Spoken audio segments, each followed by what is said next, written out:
Olá pessoal, Fernando Gente, economista-chefe da XP Asset. Eu estou gravando esse vídeo para comentar a decisão do Copom em manter a taxa de juros estável em 10,5. Havia uma expectativa, o mercado espera alta já na próxima reunião, olhando, claro, para o mercado de juros, quando a gente olha para os economistas aí num cenário de estabilidade, as projeções voltaram a piorar. Então agora o Copom apresenta as projeções do novo horizonte relevante quando a gente considera a nova sistemática da meta de inflação. Então agora ele está olhando para o primeiro trimestre de 2026 e projeta 3,4 contra uma meta de 4. Num cenário alternativo em que a Selic fica parada até lá, ou seja, se a Selic ficar parada ao longo de todo o ano de 2025 e o primeiro trimestre de 2026, a projeção vai para 3,2, mais perto, mas ainda acima da meta. No último Copom, nesse exercício que a Selic ficava parada, a projeção para o final de 2025 estava em 3,1. Ou seja, todas as projeções pioraram em todos os horizontes, parte porque a atividade está mais forte, parte porque o câmbio está mais depreciado. A novidade foi o balanço de risco. Então agora o Banco Central se diz preocupado com as expectativas de inflação, especialmente preocupado com a persistência da desancoragem das expectativas, ou seja, as expectativas estão acima da meta e já faz um tempo, e também com o patamar persistente do câmbio mais depreciado. Ou seja, a gente viu uma depreciação do câmbio por ruídos políticos no Brasil, mas também por movimentos lá fora, e a gente viu o câmbio, o dólar voltar contra as principais moedas, mas não com o Brasil. Então o real continua mais depreciado.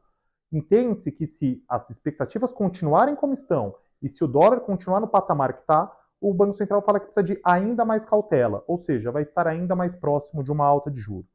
Não acredito que hoje o cenário base do Banco Central seja subir, porque ele deve imaginar alguma melhora. Ele também destacou uma piora não do fiscal em si, mas das expectativas dos agentes, a percepção dos agentes com o fiscal, ou seja, o humor com a política fiscal piorou, as expectativas ficaram ainda mais desancoradas e o câmbio está depreciado. Se nada disso for revertido, a gente vai ter alta de juro nas próximas reuniões, em setembro ou na reunião seguinte, em outubro. O nosso cenário base continua sendo de um ciclo de juro começando, de alta de juro começando em setembro. Então a gente tem uma alta moderada de 25, seguida por outros 3 movimentos de mesma magnitude, ou seja, a Selic vai para 11,5. Com mais o Banco Central postergar essa decisão, mais a gente acha que o mercado vai forçar ele a subir juros. Então o nosso cenário base hoje continua o mesmo, 4 altas de 25, a Selic indo para 11,5 na primeira reunião do ano que vem. A gente fica no aguardo da ata, acho que a ata vai mostrar uma discussão ainda mais intensa. Talvez na ata a gente veja diretores já querendo dar sinais mais fortes de aumento de juro na próxima reunião. Na próxima terça-feira a gente vai ter o documento e grava de novo para vocês. É isso, um abraço a todos. Olá pessoal, sou o Thales Maion, economista aqui da XP Asset, cobrindo economia internacional. Vou comentar com vocês sobre a reunião de hoje do Fed. O Fed optou por manter o corredor da Fed Funds Rate, a taxa de juros da economia americana, em 5,25 com 5,5%, mantendo aí então há um ano a taxa de juros neste patamar desde a última alta em julho do ano passado. O Fed fez algumas mudanças importantes no seu comunicado divulgado hoje. Então ele reconheceu a moderação dos dados de emprego, falando que houve uma moderação na geração de empregos medidos, por exemplo, ali pelo payroll. Também notou uma alta da taxa do desemprego aí ao longo dos últimos meses e reconheceu um progresso adicional na batalha contra a inflação.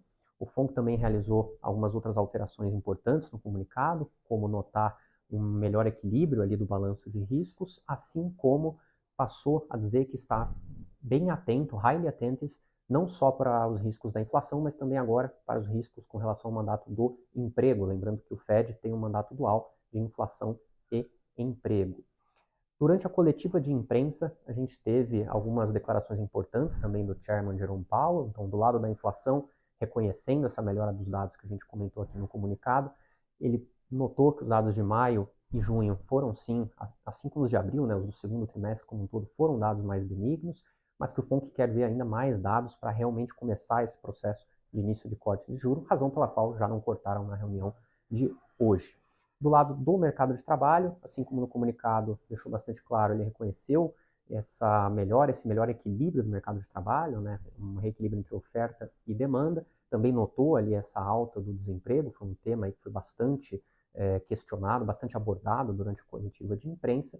E neste cenário macro, tá, de uma inflação melhor aí no segundo trimestre e de dados de mercado de trabalho já em um certo cenário de mais equilíbrio, por exemplo, o próprio Powell falou que a condição geral do mercado de trabalho está essencialmente nos mesmos níveis que a gente viu ali em 2019, e que ele mesmo notou que em 2019 o mercado de trabalho não era uma grande pressão inflacionária, nesse cenário macro, Powell reconheceu que sim, está se chegando mais perto do momento em que será apropriado iniciar um processo de corte de juros. Inclusive, ele comentou que houve uma discussão dentro do comitê, não a maioria dos membros, mas houve sim quem tivesse levantado a discussão de, inclusive, se já não era apropriado cortar na reunião de hoje, mas que o comitê entendeu que o mais realista seria pautar essa discussão para a próxima reunião ali em setembro. Então, de maneira geral, a impressão que fica é que, salvo alguma surpresa grande de inflação ou de mercado de trabalho, a gente vai ter sim o Fed iniciando o processo de corte de juros na próxima reunião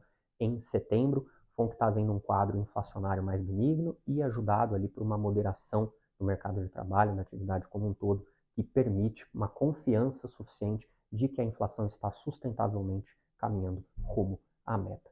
Por hoje é isso, pessoal. Agradeço aí a todos que têm nos acompanhado.